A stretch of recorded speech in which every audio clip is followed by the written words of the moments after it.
ರಾಜ್ಯ ಕಾಂಗ್ರೆಸ್ ಸರ್ಕಾರ ರಚನೆ ಹೊತ್ತಲೇ ಜಮೀರ್ ಅಹಮದ್ಗೆ ಕಂಟಕ ಎದುರಾಗಿದೆ. ದಾವಣಗೆರೆ ಬೈ ಎಲೆಕ್ಷನ್ ವೇಳೆ ಕಾಂಗ್ರೆಸ್ ಅಭ್ಯರ್ಥಿಯನ್ನ ಸೋಲಿಸಲು ಜಮೀರ್ ಸಂಚು ಮಾಡಿದ್ರಾ ಎಂಬ ಅನುಮಾನ ಎದ್ದಿದೆ. ಫೋನ್ ಸಂಭಾಷಣೆಯ ಆಡಿಯೋವೊಂದು ವೈರಲ್ ಆಗಿದೆ. ಎಸ್ಡಿಪಿಐ ಹಾಗೂ ಬಿಜೆಪಿಗೆ ಅನುಕೂಲ ಮಾಡಿಕೊಡಲು ಜಮೀರ್ ಪ್ರಯತ್ನ ಪಟ್ಟಿದ್ರು ಎನ್ನಲಾದ ಆಡಿಯೋ ನ್ಯೂಸ್ 18ಗೆ ಸಿಕ್ಕಿದೆ. ಕೆಎಂಡಿಸಿ ನಿರ್ದೇಶಕ ಸಿರಾಜ್ ಅಹಮದ್ ಜೊತೆ ಜಮೀರ್ ಮಾತನಾಡಿದ್ದಾರೆ ಎನ್ನಲಾಗಿದೆ. ಕಾಂಗ್ರೆಸ್ ಅಭ್ಯರ್ಥಿಗೆ ಸಮರ್ಥ್ ಶಾಮನೂರು ಸೋಲಿಸಲು ಷಡ್ಯಂತ್ರ ನಡೆದಿದೆ ಅಂತ ಚರ್ಚೆ ಆಗ್ತಾ ಇದೆ. साहब नीचे के बूता गया था नगर के, वहाँ पूरे 10 बूता एक जगह 8 बूता है, वो पूरा ऑलमोस्ट कुकर चल रहा था। जबरदस्त सुना यहाँ सिराजा साहब, जबरदस्ती किसी घर से बुलाने का नहीं बुला रहे नहीं साहब, नहीं सुनो यहाँ वो हुआ तो हमने फायदा हूँ साहब हकीकत अब ना आ जाको बाहर आ जाको नहीं आ रहे साहब, नहीं सुनो मैं बोल कंप्लीट करने की बंदे साहब बोलो। अब अब यहाँ परसेंटेज नहीं है हमारा, हूँ सर, जबरदस्ती घर को बाहर बुलाने का। हूँ सर, अब उन्होंने आई क्या होता भूता में गए तो वो कांग्रेस को दाल का आदत क्या करती भरोसा नहीं हमना आई सोलंग बोल को इंडिपेंडेंट को भी एचडीपी दिलाओ।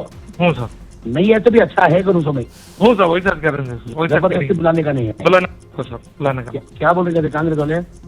कांग्रेस वाले क्या भी नहीं, वो तो अब मैं वहाँ नीचे के बूता गया था ना, वहाँ कांग्रेस वाले ठेर को पीछे तुम बोल रहे ना पीछे देने गए थे पीछे नको छोड़ो वो हम ना पीछे नको अगर बोल को गए थे। और यहाँ भी वहाँ बुढ़ा वाटांगे नहीं भी पैसे नको मैं डालते मालूम नहीं कर बोल खाए गए थे। बाद में हमारे छोकरा हमारे दो छोकरा ही वहाँ वो इसकी वो सादिक पहलवान का वार्ड कौन दिख रही सो? सादिक पहलवान का वार्ड में हमारे वो अरब कर को एक छोकरा है, वहाँ जरा माइनस होना चिन्ह के को। हाँ करते हैं, छोड़ो सब उसका क्या भी चलने दे रहे, निकल लो आया रियाज के साथ करा ना, वो पूरा वायरल करा डाला इसमें मीडिया में डाल को मैं कल मुस्लिम गुंडागिरी माडा नहीं। ಇನ್ನು ಜಮೀರ್ ಅಹಮದ್ ಅವರದ್ದು ಎನ್ನಲಾದ ಮತ್ತೊಂದು ಆಡಿಯೋ ನ್ಯೂಸ್ 18ಗೆ ಸಿಕ್ಕಿದೆ. ಎಲೆಕ್ಷನ್ ವೇಳೆ ಮೊಬೈಲ್ ಸ್ವಿಚ್ ಆಫ್ ಮಾಡಿಕೊಂಡ್ರೆ ಹೇಗೆ, ಮರ್ಯಾದೆ ಪ್ರಶ್ನೆ, ನಿದ್ದೆ ಇಲ್ಲ ನಮಗೆ ಅಂತ ಸಂಭಾಷಣೆ ನಡೆದಿದೆ. ಒತ್ತಾಯಪೂರ್ವಕವಾಗಿ ಕರೆಸಬೇಡಿ, ಊರಿನವರಿಗೆ ಕರೆಸಬೇಡಿ, ನೀವು ಊಟವನ್ನ ಮಾಡಬಾರದು ಎಂದ ವಿಚಾರಗಳನ್ನೆಲ್ಲ ಎರಡನೇ ಆಡಿಯೋದಲ್ಲಿ ಚರ್ಚೆಯಾಗಿವೆ. ये तक मोबाइल स्विच ऑफ कर ले तो इलेक्शन के डे पर क्या करना साहब? मैं सुबह से 7 बजे से 6 बजे से फोन करूँ तुम्हें? नहीं मोबाइल मेरा ऑन नहीं साहब, मेरा बेटे का मोबाइल है, मैं वार्ड में थे ना साहब। काम करना क्या साहब का साथ में थे साहब, मेरा बेटा है है हाफिज साहब है मेरे साथ। इज्जत का सवाल है, हम रात नींद नहीं हमना यहाँ साहब, रात को मैं भी 4 बजे सोया साहब, कुछ जानवर को 3 बजे बोले अब वो क्या करे, कोई छोड़ 14 वार्ड में था, 14 वार्ड का कर ले को 12 को गया, 12 में जाको रियाज बुलाया फोन कर को, रियाज के वार्ड को आया, रियाज के वार्ड में जरा तकरार हो रखने से रियाज के वार्ड खाया, रियाज के वार्ड से वो मंसूर के वार्ड को गया, मंसूर के ಜಮೀರ್ ಅಹಮದ್ ಹಾಗೆ ಸಿರಾಜ್ ಅಹಮದ್ ನಡುವಿನ ಆಡಿಯೋ ವೈರಲ್ ವಿಚಾರದ ಬಗ್ಗೆ ಸಿರಾಜ್ ಮಾತಾಡಿದ್ದಾರೆ. ವೈರಲ್ ಆಗಿರೋ ಆಡಿಯೋ ಯಾವುದೇ ಕಾರಣಕ್ಕೂ ನಮ್ಮದಲ್ಲ, ಇದು ಡಮ್ಮಿ ಆಡಿಯೋ, ನಮ್ಮ ಮೇಲೆ ಷಡ್ಯಂತ್ರ ನಡೆಸಲಾಗಿದೆ. ನಾವು ಪಕ್ಷಕ್ಕೆ ನಿಷ್ಠಾವಂತರಾಗಿ ಕೆಲಸ ಮಾಡಿದ್ದೇವೆ, ಈಗ ಸಚಿವ ಸಂಪುಟ ರಚನೆ ಮಾಡ್ತಿರೋ ಕಾರಣಕ್ಕೆ ಹೀಗೆ ಮಾಡಿದ್ದಾರೆ, ಈ ಬಗ್ಗೆ ನಾವು ಕಾನೂನು ಹೋರಾಟ ಮಾಡ್ತೀವಿ ಅಂತ ಹೇಳಿದ್ದಾರೆ. ಸರಿ, ಸೋಷಿಯಲ್ ಮೀಡಿಯಾದಲ್ಲಿ ವೈರಲ್ ಆಗಿದೆ, ಅದು ನಾವು ತೋರಿಸ್ತಾ ಇದ್ದೀವಿ ಅಂತೇಳಿ ಕೇಳಿದ್ವಿ. ಅದು ಯಾವ ಕಾರಣಕ್ಕೂ ಅದು ಸತ್ಯಕ್ಕೆ ದೂರಿರೋ ಮಾತು. ನಾವು ಜಮೀರ್ ಸಾಹೇಬರು ಆ ಥರ ಯಾವುದೂ ಮಾತಾಡಿಲ್ಲ ಫೋನ್ ಮುಖಾಂತರ. ಯಾವಾಗ ಜಮೀರ್ ಸಾಹೇಬರು ಮಾತಾಡಿದ್ರು ಪಕ್ಷ ಗೆಲ್ಲುವ ನಿಟ್ಟಿನಲ್ಲೇ ಮಾತಾಡಿದ್ದಾರೆ. ಪಕ್ಷದ ಹಿತದೃಷ್ಟಿಯಿಂದ ಪಕ್ಷದಲ್ಲಿ ಏನು ನಡೀತಾ ಇದೆ ಅಸಮಾಧಾನ ಎಲ್ಲ ಸರಿಪಡಿಸಬೇಕು, ಅವರಿಗೆಲ್ಲರಿಗೂ ಸಮಾಧಾನ ಮಾಡಬೇಕು ಅಂತಲೇ ಹೇಳಿರೋದು ವಿನ ಅದು ಬಿಟ್ಟು ಬೇರೆ ವಿಚಾರ ಯಾವತ್ತೂ ಜಮೀರ್ ಸಾಹೇಬರು ನನ್ನ ಜೊತೆಗೆ ಮಾತಾಡಿದಿರೋದಿಲ್ಲ. ಯಾರು ಮಾತಾಡಿದ್ದಾರೆ, ಯಾರು ಬಿಟ್ಟಿದ್ದಾರೆ ಅವ್ರಿಗೆ ಕೇಳಬೇಕು. ಇವತ್ತಿಲ್ಲ ನಾಳೆ ಅದು ಗೊತ್ತಾಗ್ತದೆ ಯಾರು ಬಿಟ್ಟಿದ್ದಾರೆ. ಜಮೀರ್ ಅಹಮದ್ ಮೊಹಮ್ಮದ್ ಸಿರಾಜ್ ಆಡಿಯೋ ವೈರಲ್ ವಿಚಾರದ ಬಗ್ಗೆ ಶಾಸಕ ಸಮರ್ಥ್ ಶಾಮನೂರು ಮಾತನಾಡಿದ್ದಾರೆ. ಚುನಾವಣೆ ಸಮಯದಲ್ಲಿ ಇದೆಲ್ಲ ಓಪನ್ ಸೀಕ್ರೆಟ್ ಆಗಿತ್ತು. ಪ್ರತಿ ಚುನಾವಣೆಯಲ್ಲಿ ಎಲ್ಲ ಪಕ್ಷಗಳಲ್ಲಿ ಎ ಟೀಮ್ ಬಿ ಟೀಮ್ ಅಂತ ಇರುತ್ತೆ. ಆಡಿಯೋ ವೆರಿಫೈ ಮಾಡಲಿ, ಫಾರೆನ್ಸಿಕ್ ಲ್ಯಾಬ್ನಲ್ಲಿ ತನಿಖೆ ಆಗಲಿ, ಆಮೇಲೆ ಹೈಕಮಾಂಡ್ ಕ್ರಮ ಕೈಗೊಳ್ಳಲಿ ಅಂತ ಹೇಳಿದ್ದಾರೆ. ಏನೇ ಮಾಡಿದ್ರೂ ತಾಯಿ ದುಗ್ಗಮ್ಮನೇ ನೋಡ್ಕೊಂಡಳು ಅಂತ ಹೇಳಿದ್ದಾರೆ ಸಮರ್ಥ್ ಶಾಮನೂರು. ಟೈಮ್ನಲ್ಲಿ ಇಂಥವೆಲ್ಲ ಚೂರು ಓಪನ್ ಸೀಕ್ರೆಟೇ ಆಗಿದ್ವು. ಆದರೆ ಏನೈತಿ ಪಾರ್ಟಿ ಇನ್ವೆಸ್ಟಿಗೇಟ್ ಮಾಡಲಿ, ಆಡಿಯೋ ಕ್ಲಿಪ್ ವೆರಿಫೈ ಮಾಡಲಿ ಸರಿಯಾಗೈತಾ ಇಲ್ಲ ಅಂತ. ಆಮೇಲೆ ಏನೋ ಚೂರು ಎವಿಡೆನ್ಸ್ ಏನೈತಿ ಎಲ್ಲದು ಹೊರಗೆ ಬರಲಿ. ಆಮೇಲೆ ಏನು ಆ್ಯಕ್ಷನು ಅದೆಲ್ಲ ಹೈಕಮಾಂಡ್ ಮೇಲೆ ಬೇಕು. ಆದರೆ ಯಾರ್ಯಾರು ಏನೇನು ಮಾಡಲ್ಲ, ಆ್ಯಂಟೈ ಪಾರ್ಟಿ ಬಿಹೇವ್ ಮಾಡ್ತಾರೆ, ಅದು ಯಾರಿಗೂ ಚೆನ್ನಾಗಿ ಅನ್ಸಲ್ಲ ರೀ. ಪಾರ್ಟಿಗೂ ಚೆನ್ನಾಗಿ ಅನ್ಸಲ್ಲ, ಪಾರ್ಟಿ ಸಪೋರ್ಟ್ ಮಾಡೋ ಜನಕ್ಕೂ ಚೆನ್ನಾಗಿ ಅನ್ಸಲ್ಲ, ಮತದಾರಿಗೂ ಚೆನ್ನಾಗಿ ಅನ್ಸಲ್ಲ ರೀ. ಸೊ ಏನೈತಿ ಮುಂದೆ ಹೈಕಮಾಂಡ್ ಡಿಸಿಷನ್ ತಗೊಳ್ರಿ ಸರ್. ಒಂದು ಕ್ವಶನ್ ಇತ್ತಲ್ರ, ಎಲೆಕ್ಷನ್ ನಡೆಯೋಕ್ಕಾರ ಷಡ್ಯಂತ್ರ ನಡೀತೈತಿ ಅಂತಲೂ ಅನಿಸ್ತಿತ್ತು. ಚುನಾವಣೆ ಟೈಮ್ನಲ್ಲಿ ಇನ್ನು ಆಡಿಯೋ ವಿಚಾರದ ಬಗ್ಗೆ ಸಿದ್ದರಾಮಯ್ಯನವರ ಕಾವೇರಿ ನಿವಾಸದಲ್ಲಿ ಭೇಟಿ ಮಾಡಿ ಜಮೀರ್ ಅಹಮದ್ ಮಾತಾಡಿದ್ದಾರೆ. ಬೈ ಎಲೆಕ್ಷನ್ನಲ್ಲಿ ನಾನು ಪಕ್ಷ ವಿರೋಧಿ ಮಾಡಿಲ್ಲ ಅಂತ ಸಿದ್ದರಾಮಯ್ಯಗೆ ಸ್ಪಷ್ಟನೆ ಕೊಟ್ಟಿದ್ದಾರೆ. ಜಮೀರ್ ವಿಷಯದಲ್ಲಿ ಸಿದ್ದರಾಮಯ್ಯ ಏನು ನಡೆ ತೋರ್ತಾರೆ ಅನ್ನೋದು ಕುತೂಹಲ ಮೂಡಿಸಿದೆ.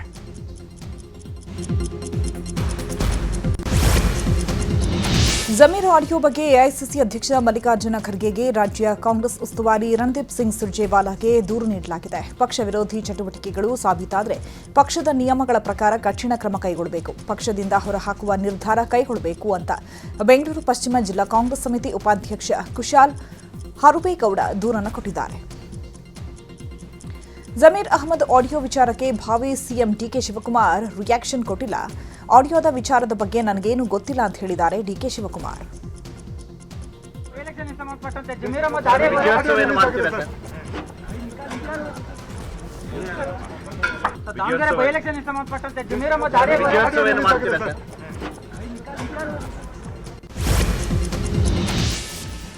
ಆಡಿಯೋ ಕೇಸ್ ಬಗ್ಗೆ ಆಡಿಯೋ ಎಐ ಯಾವುದೇ ತನಿಖೆ ಸಿದ್ಧ, ಜಮೀರ್ ಸವಾಲ್ ಹಾಕಿದ್ದಾರೆ. ಈ ಬಗ್ಗೆ ಆಡಿಯೋ ಬಹಿರಂಗ ಬೆನ್ನಲ್ಲೇ ಜಮೀರ್ ಅಹಮದ್ ಪತ್ರಿಕಾ ಹೇಳಿಕೆಯನ್ನು ಬಿಡುಗಡೆ ಮಾಡಿದ್ದಾರೆ. ಆಡಿಯೋ ನಕಲಿ ಎಐ ತಂತ್ರಜ್ಞಾನ ಬಳಸಿ ಆಡಿಯೋ ಮಾಡಲಾಗಿದೆ, ಇದೊಂದು ರಾಜಕೀಯ ಷಡ್ಯಂತ್ರ ಅಂತ ಹೇಳಿದ್ದಾರೆ.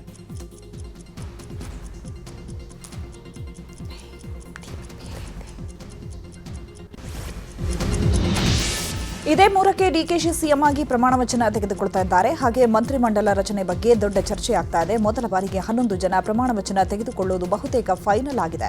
ಈ ಬಗ್ಗೆ ಚರ್ಚೆ ಮಾಡಲು ದೆಹಲಿಗೆ ತೆರಳಿದ್ದಾರೆ ಸಿದ್ದರಾಮಯ್ಯ ಹಾಗೂ ಡಿಕೆ ಶಿವಕುಮಾರ್. ಮಹದೇವಪ್ಪ ಕೂಡ ತೆರಳಿದ್ದಾರೆ. ಸಿದ್ದರಾಮಯ್ಯ, ಡಿಕೆಶಿ, ಮಹದೇವಪ್ಪ ಒಂದೇ ವಿಮಾನದಲ್ಲಿ ದೆಹಲಿಗೆ ತೆರಳಿದ್ದಾರೆ. ಕ್ಯಾಬಿನೆಟ್ನಲ್ಲಿ ಹೊಸ ಮುಖ ಹಾಗೂ ಯುವಕರಿಗೆ ಆದ್ಯತೆ ನೀಡೋ ಬಗ್ಗೆ ಚರ್ಚೆ ಆಗಲಿದೆ.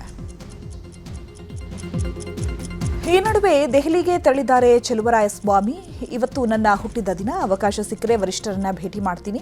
ನಾನು ಕೃಷಿ ಸಚಿವನಾಗಿ ಕೆಲಸ ನಿರ್ವಹಣೆ ಮಾಡಿದ್ದು ತೃಪ್ತಿ ಇದೆ. ಮತ್ತೆ ಸಚಿವ ಸ್ಥಾನ ಕೊಡೋದು ಹೈಕಮಾಂಡ್ಗೆ ಬಿಟ್ಟಂತಹ ತೀರ್ಮಾನ ಅಂತ ಹೇಳಿದ್ದಾರೆ. ಇನ್ನು ಮಹದೇವಪ್ಪ ಮಗ ಸಂಸದ ಸುನಿಲ್ ಬೋಸ್ ಕೂಡ ದೆಹಲಿಗೆ ತೆರಳಿದ್ದಾರೆ. ಸಚಿವ ಸ್ಥಾನದ ಜೊತೆ ಕೆಪಿಸಿಸಿ ಅಧ್ಯಕ್ಷ ಸ್ಥಾನಕ್ಕೆ ಸತೀಶ್ ಜಾರಕಿಹೊಳಿ ಪಟ್ಟು ಹಿಡಿದಿದ್ದಾರೆ. ಇಂದು ಬೆಳಗ್ಗೆ 6 ಗಂಟೆಗೆ ದೆಹಲಿಗೆ ತೆರಳಿದ್ದಾರೆ. ಒಬ್ಬರಿಗೆ ಒಂದೇ ಹುದ್ದೆ ಎಂದಿರುವ ಕೆಸಿ ವೇಣುಗೋಪಾಲ್ ಹಾಗೂ ರಣದೀಪ್ ಸಿಂಗ್ ಸುರ್ಜೇವಾಲಾ ಜೊತೆ ಹಾಗೆ ಅವಕಾಶ ಸಿಕ್ಕರೆ ರಾಹುಲ್ ಗಾಂಧಿಯನ್ನ ಭೇಟಿ ಮಾಡಲಿದ್ದಾರೆ ಸತೀಶ್ ಜಾರಕಿಹೊಳಿ. ಎಸ್ಸಿ ಎಸ್ಟಿ ಹಿಂದುಳಿದ ವರ್ಗಗಳ ಸ್ವಾಮೀಜಿಗಳು ನಿರ್ಗಮಿತ ಸಿಎಂ ಡಿಕೆ ಶಿವಕುಮಾರ್ ಅವರನ್ನ ಭೇಟಿಯಾಗಿದ್ದಾರೆ. ಬೋವಿ, ವಾಲ್ಮೀಕಿ, ಕುರುಬ, ಮಡಿವಾಳ ಸೇರಿದಂತೆ ವಿವಿಧ ಹಿಂದುಳಿದ ವರ್ಗಗಳ 21 ಮಂದಿ ಸ್ವಾಮೀಜಿಗಳು ಸಿದ್ದರಾಮಯ್ಯ ಅವರನ್ನ ಭೇಟಿ ಮಾಡಿ ಚರ್ಚೆ ನಡೆಸಿದ್ದಾರೆ. ಕೆಪಿಸಿಸಿ ಅಧ್ಯಕ್ಷ ಸ್ಥಾನ, ಸಂಪುಟದಲ್ಲಿ ಹಿಂದುಳಿದ ವರ್ಗಕ್ಕೆ ಪ್ರಾತಿನಿಧ್ಯ ಸೇರಿದಂತೆ ಹಲವು ವಿಚಾರಗಳ ಬಗ್ಗೆ ಚರ್ಚೆ ನಡೆದಿದೆ. ಸತೀಶ್ ಜಾರಕಿಹೊಳಿ ಪರ ಸ್ವಾಮೀಜಿಗಳು ಬ್ಯಾಟ್ ಬೀಸಿದ್ದು, ಸತೀಶ್ಗೆ ಕೆಪಿಸಿಸಿ ಅಧ್ಯಕ್ಷ ಸ್ಥಾನದ ಜೊತೆಗೆ ಮಂತ್ರಿ ಸ್ಥಾನ ನೀಡಬೇಕು, ಅಹಿಂದ ವರ್ಗಕ್ಕೂ ಸಂಪುಟದಲ್ಲಿ ಹೆಚ್ಚಿನ ಸ್ಥಾನಮಾನ ನೀಡುವಂತೆ ಆಗ್ರಹಿಸಿದ್ದಾರೆ.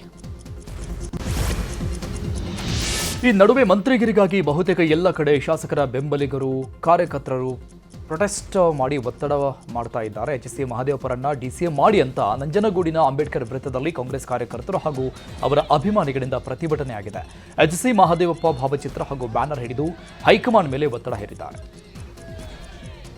ಒಗ್ಗೂಡಿ ಇವತ್ತು ಮೈಸೂರು ಜಿಲ್ಲೆಯಾದ್ಯಂತ ಒಂದು ದೊಡ್ಡ ಸಂಚಲನವನ್ನು ಮತ್ತು ಕಾಂಗ್ರೆಸ್ಗೆ ಎಚ್ಚರಿಕೆಯನ್ನು ಕೊಡ್ತಕ್ಕಂಥ ಈ ಹೋರಾಟ. ಒಂದು ಗಟ್ಟಿ ಧ್ವನಿ ಯಾರಪ್ಪ ಅಂತ ಹೇಳಿದ್ರೆ ಎಚ್.ಸಿ. ಮಹದೇವಪ್ಪ.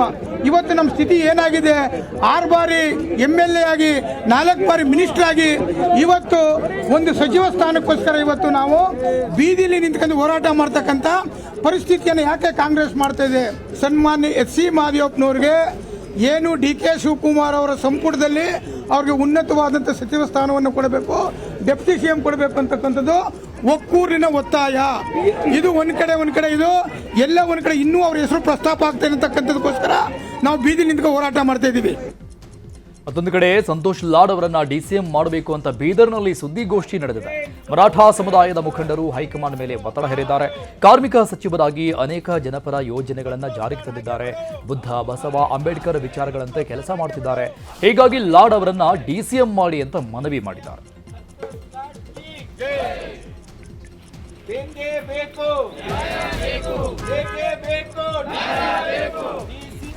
ಈ ನಡುವೆ ಶಾಸಕ ಗಣೇಶ್ ಹುಕ್ಕೇರಿಗೆ ಸಚಿವ ಸ್ಥಾನ ನೀಡುವಂತೆ ಆಗ್ರಹಿಸಿ ಚಿಕ್ಕೋಡಿಯಲ್ಲಿ ಹುಕ್ಕೇರಿ ಬೆಂಬಲಿಗರು ಹಾಗೂ ಕಾರ್ಯಕರ್ತರಿಂದ ಪ್ರತಿಭಟನೆ ಮಾಡಲಾಗಿದೆ.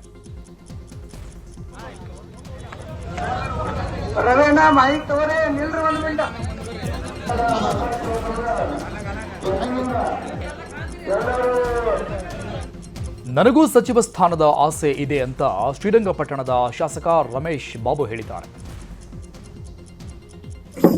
ಬಹಳಷ್ಟು ಚೆನ್ನಾಗಿ ಕೆಲಸ ಮಾಡ್ತಾಯಿದ್ರು. ಜನರ ಮನಸ್ಸಲ್ಲಿ ಇರ್ತಕ್ಕಂಥ ಕೆಲಸವನ್ನ ಶಾಶ್ವತವಾಗಿರ್ತಕ್ಕಂಥ ಕೆಲಸ ಮಾಡ್ತಾರೆ. ನಂದು ಒಂದು ಪ್ರಯತ್ನ ಇದೆ, ಸಚಿವರಾಗಿ ಕೆಲಸ ಮಾಡ್ಲಿಕ್ಕೆ ಅವಕಾಶ ಕೊಟ್ಟರೆ ಜಿಲ್ಲೆಯ ಜನತೆ ಪರವಾಗಲ್ಲ, ರಾಜ್ಯದ ಜನತೆ ಪರವಾಗಿ, ರೈತರ ಪರವಾಗಿ ಯಾವ ಇಲಾಖೆ ಕೊಟ್ಟರು ಪರವಾಗಿಲ್ಲ. ಬಹಳಷ್ಟು ಚೆನ್ನಾಗಿ ಕೆಲಸ ಮಾಡ್ತಾಯಿದ್ರು. ಜನರ ಮನಸ್ಸಲ್ಲಿ ಇರ್ತಕ್ಕಂಥ ಕೆಲಸವನ್ನ ಶಾಶ್ವತವಾಗಿರ್ತಕ್ಕಂಥ.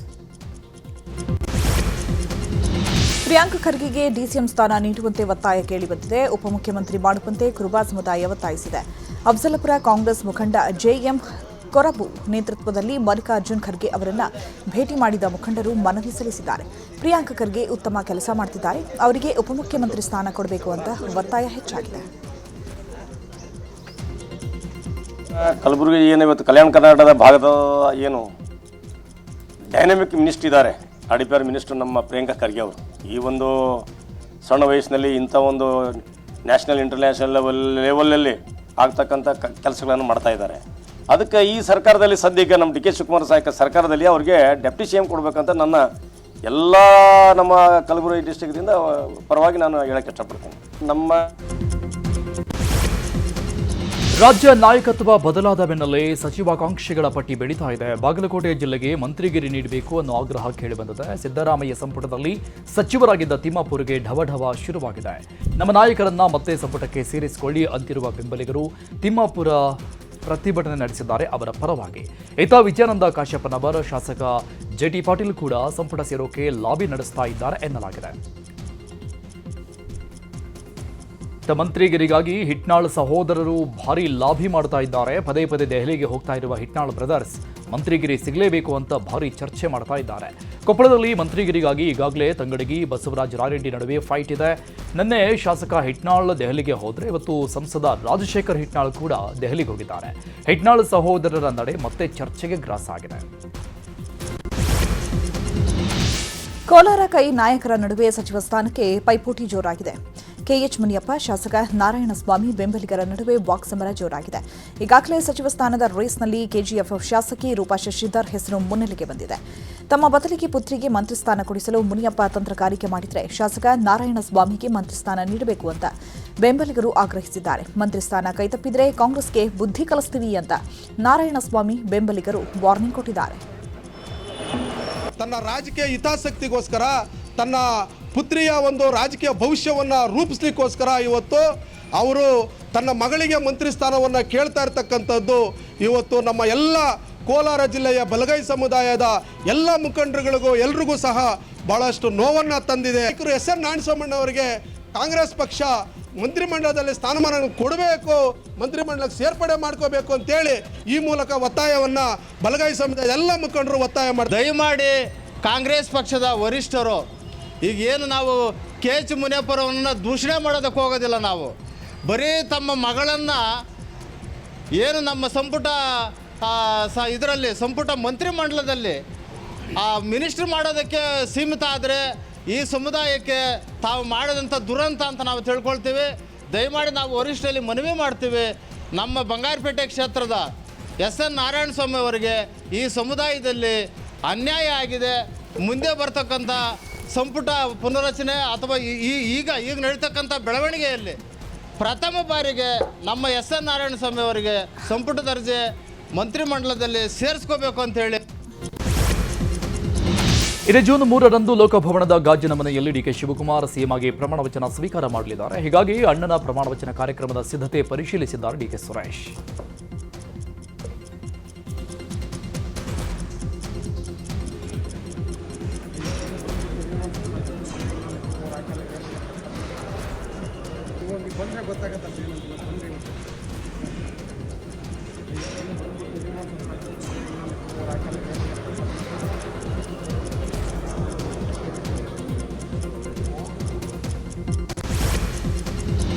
ಮಂಡ್ಯ ಲೋಕಸಭಾ ಕ್ಷೇತ್ರ ಬಿಟ್ಟು ಕೊಟ್ಟ ಸುಮಲತಾಗೆ ರಾಜ್ಯಸಭೆಗೆ ಹೋಗುವ ಅವಕಾಶ ಸಿಗುತ್ತೆ ಎನ್ನಲಾಗಿದೆ. ಸುಮಲತಾ ಅಂಬರೀಶ್ ಮೇಲೆ ಬಿಜೆಪಿ ಹೈಕಮಾಂಡ್ಗೆ ಒಲವಿದೆ ಎನ್ನಲಾಗಿದೆ. ದೇವೇಗೌಡರ ಸ್ಪರ್ಧೆ ಮಾಡುವ ಚರ್ಚೆ ನಡುವೆ ಸುಮಲತಾ ಅಂಬರೀಶ್ ಬಗ್ಗೆ ವರಿಷ್ಠರು ಒಲವು ತೋರಿದ್ದಾರೆ ಎನ್ನಲಾಗಿದೆ. ಇದೇ ಜೂನ್ 18ರಂದು ನಡೆಯಲಿರುವ ರಾಜ್ಯಸಭೆ ಚುನಾವಣೆಗೆ ಸುಮಲತಾ ಹೆಸರು ಘೋಷಣೆ ಆಗಲಿದೆ ಎನ್ನಲಾಗಿದೆ. ಇನ್ನು ಡಿವಿ ಸದಾನಂದಗೌಡ ಹೆಸರು ಕೂಡ ರಾಜ್ಯಸಭೆಗೆ ಕೇಳಿಬಂದಿದೆ ಎನ್ನಲಾಗಿದೆ. ತಮಿಳುನಾಡು ಬಿಜೆಪಿ ನಾಯಕ ಅಣ್ಣಾಮಲೈ ಬಿಜೆಪಿಯನ್ನ ತೊರೆದು ಹೊಸ ಪಕ್ಷ ಕಟ್ಟುತ್ತಾರೆ ಎಂಬ ಚರ್ಚೆಗಳು ನಡೀತಾ ಇದೆ. ಇದೇ ಜೂನ್ 3ಕ್ಕೆ ಅಣ್ಣಾಮಲೈ ತಮ್ಮ ಹೊಸ ಪಕ್ಷವನ್ನ ಘೋಷಣೆ ಮಾಡುತ್ತಾರೆ ಎನ್ನಲಾಗಿದೆ. ಸೋಷಿಯಲ್ ಮೀಡಿಯಾದಲ್ಲಿ ಈ ಬಗ್ಗೆ ದೊಡ್ಡ ಚರ್ಚೆಗಳಾಗ್ತಾ ಇದೆ. ಆಳಂದ ಗಲಭೆಕೋರರ ಮೇಲಿನ ಕೇಸ್ ವಾಪಸ್ ಪಡೆದಿರುವ ಸರ್ಕಾರದ ನಿರ್ಣಯದ ವಿರುದ್ಧ ಬಿಜೆಪಿ ಸಿಡಿದೆದ್ದಿದೆ. ಕಲಬುರಗಿಯಲ್ಲಿ ರಾಜ್ಯಾಧ್ಯಕ್ಷ ಬಿವೈ ವಿಜಯೇಂದ್ರ ನೇತೃತ್ವದಲ್ಲಿ ಬೃಹತ್ ಪ್ರತಿಭಟನೆ ನಡೀತಾ ಇದೆ. ನಗರದ ಸರ್ದಾರ್ ವಲ್ಲಭಭಾಯಿ ಪಟೇಲ್ ಸರ್ಕಲ್ನಿಂದ ಡಿಸಿ ಕಚೇರಿವರೆಗೆ ಬೃಹತ್ ರ್ಯಾಲಿ ಹಮ್ಮಿಕೊಳ್ಳಲಾಗಿದ್ದು, ಕಾಂಗ್ರೆಸ್ ಸರ್ಕಾರ ಕೇವಲ ಮುಸ್ಲಿಂ ಓಲೈಕೆ ರಾಜಕಾರಣ ಮಾಡ್ತಾ ಇದೆ ಅಂತ ಆಕ್ರೋಶ ಹೊರಹಾಕಿದ್ದಾರೆ. ಪ್ರತಿಭಟನೆಯಲ್ಲಿ ಬಿಜೆಪಿಯ ಕಲ್ಯಾಣ ಕರ್ನಾಟಕ ಭಾಗದ ಹಲವಾರು ಮುಖಂಡರು, ಸಾವಿರಾರು ಕಾರ್ಯಕರ್ತರು ಪಾಲ್ಗೊಂಡಿದ್ದಾರೆ. ಪ್ರತಿಭಟನೆಯಲ್ಲಿ ಮಾತನಾಡಿದ ವಿಜಯೇಂದ್ರ, ಕಾಂಗ್ರೆಸ್ ಸರ್ಕಾರ ಹಿಂದೂಗಳಿಗೆ ಅಪಮಾನ ಮಾಡಿದೆ. ಅಯೋಗ್ಯರ ವಿರುದ್ಧದ ಕೇಸ್ ಸರ್ಕಾರ ವಾಪಸ್ ಪಡೆದಿದೆ. ಕಾಂಗ್ರೆಸ್ ಹಿಂದೂಗಳ ಭಾವನೆಗೆ ಧಕ್ಕೆ ತರೋ ಕೆಲಸ ಮಾಡ್ತಾ ಇದೆ ಅಂತ ಆರೋಪಿಸಿದರು. ಇಂಥ ದೇಶದ್ರೋಹಿಗಳ ವಿರುದ್ಧ ಕೇಸನ್ನ ವಿಡ್ರಾ ಮಾಡ್ತೇವೆ ಅಂತೇಳಿ ಕ್ಯಾಬಿನೆಟ್ ಅಲ್ಲಿ ತೀರ್ಮಾನ ಮಾಡಬೇಕಾಗಿದ್ರೆ ಕಣ್ಮುಚ್ಕೊಂಡು ಕೂತಿದ್ರ ಬಿ.ಆರ್. ಪಾಟೀಲ್ರೆ, ಕಣ್ಮುಚ್ಕೊಂಡು ಕೂತಿದ್ರ ನೀವು?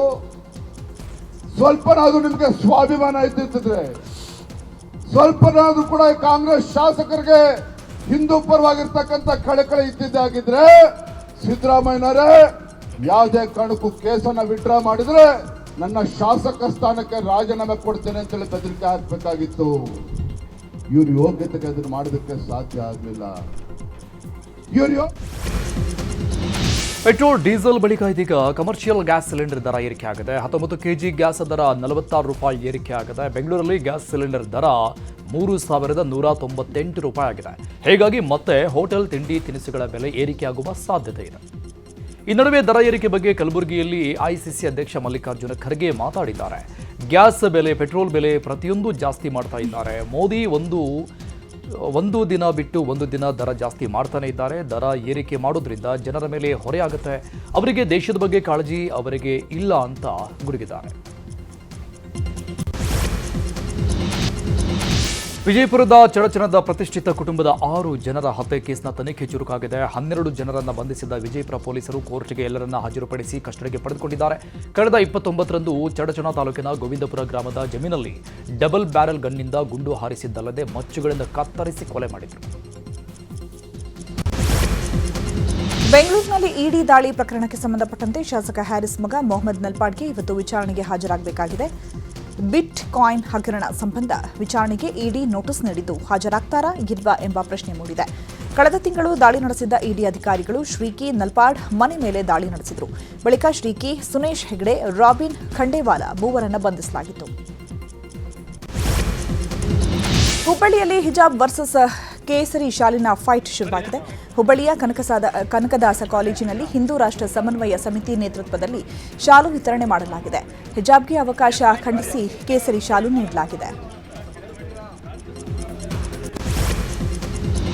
ಚಿತ್ರದುರ್ಗ ಜಿಲ್ಲೆ ಹಿರಿಯೂರು ಸಮೀಪದ ಬಬ್ಬೂರು ಕೃಷಿ ಮತ್ತು ತೋಟಗಾರಿಕಾ ಸಂಶೋಧನಾ ಕೇಂದ್ರದಲ್ಲಿ ಪ್ರಾಯೋಗಿಕ ಪರೀಕ್ಷೆ ರದ್ದು ಮಾಡಿ ಮರುಪರೀಕ್ಷೆ ಮಾಡಿದ್ದನ್ನು ಖಂಡಿಸಿ ಗಲಾಟೆ ಆಗಿದೆ. ವಿದ್ಯಾರ್ಥಿಗಳು ಹಾಗೂ ಪೋಷಕರು ಕಾಲೇಜಿಗೆ ನುಗ್ಗಿ ಗಲಾಟೆ ಮಾಡಿದ್ದಾರೆ. ಹೂಕುಂಡಗಳನ್ನು ಹೊಡೆದು ಆಕ್ರೋಶ ವ್ಯಕ್ತಪಡಿಸಿದ್ದಾರೆ. 1,000ಕ್ಕೂ ಹೆಚ್ಚು ಮಂದಿ ಪೋಷಕರು ಬಂದ ಕಾರಣ ಗಲಾಟೆ ನಿಯಂತ್ರಿಸಲು ಪೊಲೀಸರು ಕೂಡ ಹರಸಾಹಸ ಪಟ್ಟಿದ್ದಾರೆ.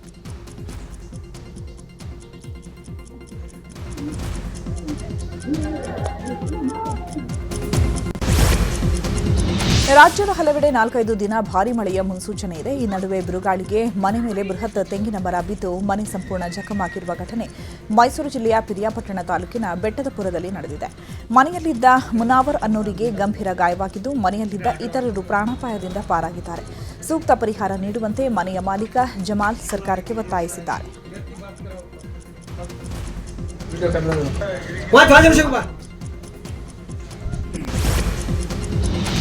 ಯುವಕನೊಬ್ಬ ಚಿಕ್ಕಪ್ಪನನ್ನೇ ಬಿಯರ್ ಬಾಟಲ್ನಿಂದ ಇರಿದು ಕೊಲೆಗೈದ ಘಟನೆ ಬಂಟ್ವಾಳ ತಾಲೂಕಿನ ಪಿಲಾತಬೆಟ್ಟು ಗ್ರಾಮದ ಕಾಡಬೆಟ್ಟು ಎಂಬಲ್ಲಿ ರವಿವಾರ ರಾತ್ರಿ ಸಂಭವಿಸಿದೆ.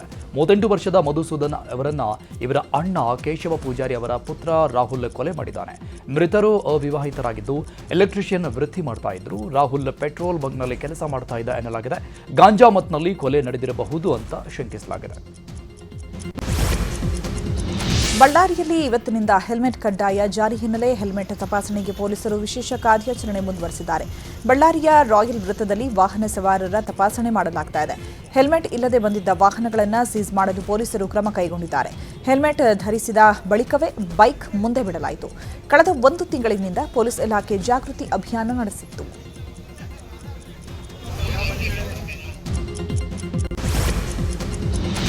ಮಂಕುಬೂದಿ ಎರಚಿ ಬಂಗಾರ ಮತ್ತು ದುಡ್ಡು ದೋಚಿ ಪರಾರಿ ಆಗಲು ಯತ್ನಿಸಿದ ಸಾಧು ವೇಷಧಾರಿಗಳನ್ನು ಹಿಡಿದು ಸಾರ್ವಜನಿಕರೇ ಪೊಲೀಸರಿಗೆ ಒಪ್ಪಿಸಿದ್ದಾರೆ. ಮಸ್ಕಿ ಪಟ್ಟಣದ 20ನೇ ವಾರ್ಡ್ನಲ್ಲಿ ಘಟನೆ ನಡೆದಿದೆ. ಬೆಳಗ್ಗೆ 8 ಗಂಟೆ ಸುಮಾರಿಗೆ ಅಪರಿಚಿತ ಮೂವರು ಸಾಧುಗಳು ಮನೆಯೊಂದಕ್ಕೆ ಬಂದಿದ್ದಾರೆ. ಗೃಹಿಣಿಗೆ ಕುಟುಂಬದ ಸದಸ್ಯರ ಬಗ್ಗೆ ಮಾಹಿತಿ ಕೇಳುತ್ತಾ ಹೂವು ಕೊಟ್ಟು ಭಂಡಾರ ಎರಚಿದ್ದಾರೆ. ಭಂಡಾರದ ವಾಸನೆಯಿಂದ ಮಂಕು ಬಡ್ದಂತಾದಾಗ 5,000 ಹಣ ಕಿತ್ಕೊಂಡು ಪರಾರಿಯಾಗಿದ್ದಾರೆ. ಕೂಡಲೇ ಮಹಿಳೆ ಪೊಲೀಸರಿಗೆ ಹಾಗೆ ಸ್ಥಳೀಯರಿಗೆ ಮಾಹಿತಿ ಕೊಟ್ಟು ವಿಷಯ ತಿಳಿದು ಸಾರ್ವಜನಿಕರು ಬೆನ್ನಟ್ಟಿ ಕದಿಮರನ್ನ ಹಿಡಿದು ಪೊಲೀಸರಿಗೆ ಒಪ್ಪಿಸಿದ್ದಾರೆ. ಬಂದು ಸೀದಾ ಒಳಗೆ ಇದು ಮಾಡಿದ್ರಿ. ಮತ್ತೆ ರೊಕ್ಕ ಕೊಡು, ರೊಕ್ಕ ಬ್ಯಾಗ್ನಾಗ ಅದಾವ ನೋಡು, ನೀವು ಯಾಕೆ ಇದು ಮಾಡ್ತೀರಿ, ನಮ್ಗೆ ಗೊತ್ತಿಲ್ಲ. ಇಲ್ಲ ನಾವು ಬ್ಯಾಗ್ನಾಗ ತಗೊಂಡ್ಬರ್ತೀವಿ ನೋಡು. ಇದು ಮಲ್ಲಂದಿದೆ ಐತೆ ಹಂಗ ಹಿಂಗ ಅಂತ ಕೇಸಿ ಭಂಡಾರ ಹಚ್ಚಿ ಇದು ಮಾಡಿದ್ರು ಅವರು. ಇಲ್ಲಾಂದ್ರೆ ನಾವು ಒಳಗೆ ಹೋಗಿ ನುಗ್ತೀವಿ ನೋಡು, ಹಂಗೆ ಮಾಡ್ತೀವಿ ಹಿಂಗೆ ಮಾಡ್ತೀವಿ ಅಂತ ಕೇಸಿ ನಾನು ಬುಗ್ಲು ಹಚ್ಚಿ ಇದು ಮಾಡಿದ್ವಿ. ಮನೆ ನೀವು ಯಾರ್ಯಾರು ಇದ್ರ? ನಾವು ಒಬ್ಬಕ್ಕೆ ಇದೇನ್ರಿ. ಗೊತ್ತಾಗಲಿಲ್ಲ ಅದೇ ಹೊರಗೆ ಬರಬೇಡ ನೀನು, ಈ ಹೊರಗೆ ಬರಬೇಡ, ಯಾರಿಗೆ ಹೇಳ್ಬೇಡ ಅಂತ ಕೇಸಿ ಅಂದು ಮತ್ತೆ ಇದು ಮಾಡ್ಕೊಂಡು ಹೋದ್ರು. ಅಲ್ಲಿ ಹೋಗೋಣ ಒಡೆ ಹೋಗ್ಯಾರ ಅವರು. ಏನು ಇದನ್ನ ಜ್ಞಾನ. ಕೋಲಾರ ಜಿಲ್ಲೆಯ ಮಾಲೂರು ನಗರದಲ್ಲಿ ಹಳೆಯ ಒಡವೆ ಕರಗಿಸಿ ಹೊಸ ಡಿಸೈನ್ ಒಡವೆ ಮಾಡಿಸಿಕೊಡು ಆಮಿಷ ಒಡ್ಡಿ ಲಕ್ಷಾಂತರ ರೂಪಾಯಿ ಬೆಲೆ ಬಾಳುವ ಒಡವೆಗಳ ಸಮೇತ ಜ್ಯುವೆಲರಿ ಮಾಲೀಕ ಎಸ್ಕೇಪ್ ಆಗಿದ್ದಾನೆ. ಮಾಲೂರು ನಗರದ ರಾಮದೇವ್ ಜ್ಯುವೆಲರ್ಸ್ನ ಮಾಲೀಕ ಗುಂಡೂರಾಮ್ ಕಳೆದ 6 ತಿಂಗಳಿನಿಂದ 150ಕ್ಕೂ ಹೆಚ್ಚು ಮಹಿಳೆಯರಿಂದ ಹಳೆ ಬಂಗಾರವನ್ನು ಸಂಗ್ರಹ ಮಾಡಿದ್ದು. ಅದಕ್ಕಾಗಿ ಮಹಿಳೆಯರನ್ನ ಒಳಗೊಂಡಂತೆ ವಾಟ್ಸ್ಆಪ್ ಗ್ರೂಪ್ ಕ್ರಿಯೇಟ್ ಮಾಡಿದ್ರು. ಕಳೆದ 3 ದಿನದಿಂದ ಜ್ಯುವೆಲರಿ ಮಾಲೀಕ ಗುಂಡೂರಾಮ್ ನಾಪತ್ತೆ ಆಗಿದ್ದಾನೆ.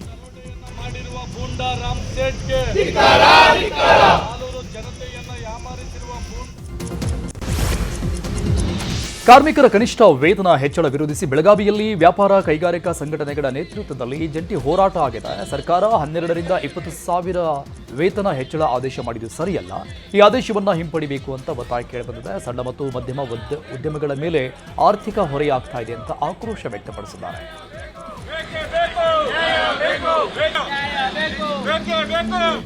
ಒಂದು ಮಿನಿಮಮ್ ವೇತನ ಜಾರಿಗೆ ತರೋದಕ್ಕೆ ನೋಡ್ತಾ ಇದ್ದಾರೆ. ಇದರ ಮುಖಾಂತರ ಸಣ್ಣ ಕೈಗಾರಿಕೆಗಳಂತೂ ಇಮಿಡಿಯೇಟ್ ಆಗಿ ಕ್ಲೋಸ್ ಆಗುತ್ತವೆ. ಅದರ ಮುಖಾಂತರ ಸಣ್ಣ ಕೈಗಾರಿಕೆಗಳ ಮುಖಾಂತರ ಒಂದೊಂದಾಗಿ ದೊಡ್ಡ ಕೈಗಾರಿಕೆಗಳು ಹಾಗೂ ಉದ್ಯೋಗಗಳು ಎಲ್ಲ ಕ್ಲೋಸ್ ಆಗುತ್ತವೆ. ಇದರಿಂದ ಅನ್ಎಂಪ್ಲಾಯ್ಮೆಂಟ್ ಮತ್ತೆ ಹೆಚ್ಚಾಗುತ್ತೆ ಹೊರತು ಎಂಪ್ಲಾಯ್ಮೆಂಟದ್ದು ಏನು ಅವ್ರದ್ದೇನು ಇಶ್ಯೂ ಅದ ಅದ್ರ ಕಡೆ 2026-27ನೇ ಸಾಲಿನ ಶೈಕ್ಷಣಿಕ ವರ್ಷ ಇವತ್ತಿನಿಂದ ಆರಂಭವಾಗಿದೆ. ಮೊದಲ ಹಂತದಲ್ಲಿ 40,067 ಅತಿಥಿ ಶಿಕ್ಷಕರ ನೇಮಕಕ್ಕೆ ಸರ್ಕಾರ ಸೂಚನೆ ಕೊಟ್ಟಿದೆ. ಈ ಬಾರಿ ಪ್ರತಿ ಸರ್ಕಾರಿ ಶಾಲೆಗೂ ದಾಖಲಾತಿ ಹೆಚ್ಚಿಸುವ ಗುರಿ ಹೊಂದಿದೆ ಸರ್ಕಾರ. ಮೊದಲ ದಿನದಂದು ಶಾಲೆಗಳನ್ನು ತಳಿರು ತೋರಣದಿಂದ ಸಿಂಗಾರ ಮಾಡಲು ಸೂಚನೆ ಕೊಟ್ಟಿದೆ. ಚಾಮರಾಜನಗರದ ಪೇಟೆ ಹಿರಿಯ ಪ್ರಾಥಮಿಕ ಶಾಲೆಯಲ್ಲಿ ಪ್ರಾರಂಭೋತ್ಸವದ ಸಂಭ್ರಮ ಮನೆ ಮಾಡಿತು. ಸಾರೋಟಿನಲ್ಲಿ ಶಾಲೆಗೆ ಬಂದ ಮಕ್ಕಳನ್ನು ಆತ್ಮೀಯವಾಗಿ ಸ್ವಾಗತಿಸಿದ್ದಾರೆ ಜಿಲ್ಲಾಧಿಕಾರಿ ಶ್ರೀರೂಪ. ಮಕ್ಕಳಿಗೆ ಪುಷ್ಪಗುಚ್ಛ ನೀಡಿ ಸಿಹಿ ಹಂಚಿ ಸ್ವಾಗತ ಮಾಡಿಕೊಂಡಿದ್ದಾರೆ.